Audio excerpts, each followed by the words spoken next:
SGC here, and we're back for comics time. First up, Namwolf. Interesting art, digging the art, but sort of predictable storyline in terms of the government using him, but I still enjoy it because it's just all around fun, and definitely can't wait to see where they're going to go with this. I think there's only one more issue to go with this, and definitely enjoy the coloring. The coloring is just really great. Really love sort of this sort of classic monsters storyline.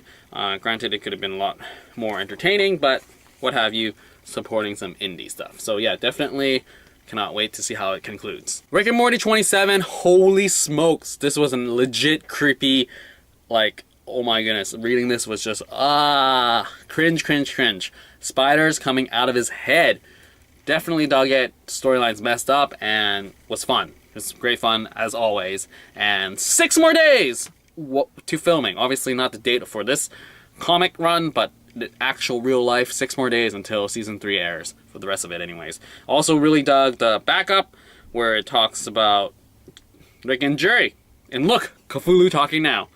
Definitely dug that too. Just having Cthulhu show up and just knowing Rick. I mean, like, he has to know Rick because, you know, Rick is crazy and he knows everything. So, dug it. Cannot wait for the next issue. Beautiful canvas. Number 1. Black Mass. I mean, I trusted you with Space Riders and you delivered and it was amazing. And then when I saw a preview for this, I was like, holy smokes, I'm sold. Definitely with the page where she throws, she brings a freaking carrot to a gunfight. And that was great. And as I know more about the story, it's just like, holy crap, what is in this story? I don't know. There's these like weird people with arms and stuff, and like they're monsters. Like, what's going on? What kind of world are we living in? So many mysteries and unanswered things, and I definitely just want to know what happened here. Like it's crazy. Like, I definitely dig the characters, the art, the coloring, paneling, really interesting paneling. And where's that page? Looking for that page where she freaking. Where's the page? Right here. This page is the page that sold me. Right there. She throws a freaking carrot at a bullet. So that was sold, and yes, cannot wait for the next issue because it just looks great fun and just mysterious intrigue all around. Black Mass, way to go. Next up, Saga 44. Once again, Fiona Staples not drawing backgrounds, really.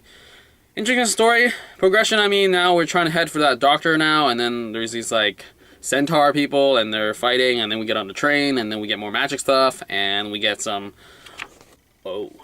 and some flashbacking, and then it's like, what is going on? What is going on? Definitely a lot weaker now. I mean, with 44 issues in, and there's not that much to go on, as in, like, what is the end goal? We know that it started as sort of a Romeo and Juliet thing with aliens, but is it? Are they still on an international headhunt? Like, what happened to, like, the Will and his folks, and then the mother stuff? I mean, things happen. Like, each issue is contained well, but overlying, it's like, what's really going on? So, yeah. I do look forward to each new issue, but it's like, it could be a lot better. Paper Girls, though, oh gosh. Shutter 29, seriously, everyone's coming down to a close. Really makes me wonder what issue 30 is going to be about. Clearly it's all about Kate, but for a full issue just about Kate, bam. But yeah, I love sort of like the conclusion. Granted, it feels very, very forced in terms of just time-wise, like 28, 29, whoa. Like, the last few issues have been jumping really fast, and it seems like the series not the series, but like the issues before, like, time flowed through each issue, but now it's like bam, bam, bam, like, oh, this issue ends, picks up right after where it ends, and yeah, so, I mean, granted, there is something that jumps. I mean, like, she ends up in a bed, and I don't think 28, oh wait, 1 day later, so 28, yeah. So Cassius is done and gone, and then 10 years, 2 years. Interesting endings for some of these characters. It's strange. I'm not as nostalgic about it all now that it's ending, unlike freaking Chew. Like, holy crap, that was like, heavy hitting. Because there's stakes. But I feel like here, it's just like, stakes are done, guys. Now we gotta live our lives.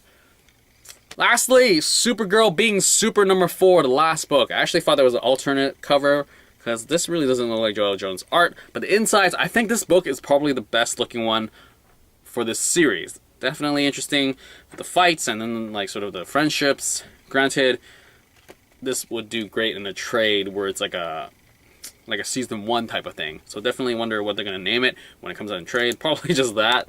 But I feel like if other like heroes had their origins sort of retold type of thing, it would be great fun. And then Superman shows up, and it's like, whoa. And then we got some fight sequences, and we figure out like governments. And overall, it could have been a lot stronger in terms of story, but I feel like 4 issues sort of really like it condensed itself, even though each book is really long. But Joëlle Jones, can't wait for the next project. Where's Lady Killer 3? Please. So with that said, that's the end of this pile. I hope you like what you got because it's your money. And as always, leave comments down below. And I'll get back to you as soon as possible. And that's it for this week's Comics Time. Out.